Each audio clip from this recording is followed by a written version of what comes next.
আজকে সকালে মা করেছে তালের বড়া, যদিও আমাদেরকে খেতে খুব একটা ভালো লাগে না, তাও মা করেছে, খেতে তো হবে। আর তাছাড়া সিজনে সব খাবারই খাওয়া দরকার। আর মায়ের সকাল থেকে মাথা যন্ত্রণা হচ্ছে, মাকে বললাম আমাদের চুলটা বেঁধে দাও, আমরা তোমার জন্য ওষুধ এনে দিচ্ছি।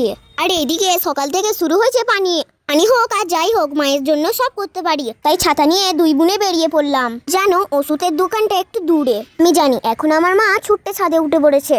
যত দূর মায়ের চোখ যাবে আমাদের দিকে লক্ষ্য রাখবে। মায়েরা এমনই হয় বলো। এখন আমরা ওষুধ নিয়ে চলে আসছি।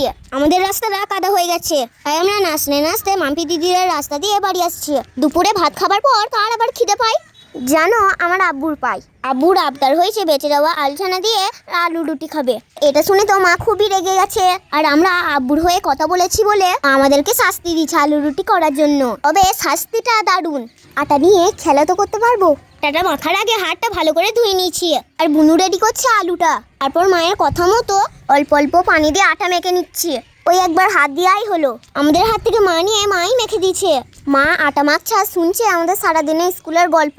তারপর মা আটার ভেতরে আলুর পুরটা ভরে দিল, ঠিক মোমো করার মতন। তখন আমরা রান্নাঘরে আছি, আবু মনে হয় ঠিক ঘুমিয়ে গেছে। এখন গরম গরম আলু পরোটা আবুকে গিয়ে ওপরে দিয়ে আসি। একটা কথা বলবো, মাকে বলো না কিন্তু। আমাদের পরোটাটা নিয়ে যেতে গিয়ে সিঁড়িতে ফেলে দিয়েছি। তাড়াতাড়ি চলে যাই, বাবা এক্ষুনি পানি নামলো বলে।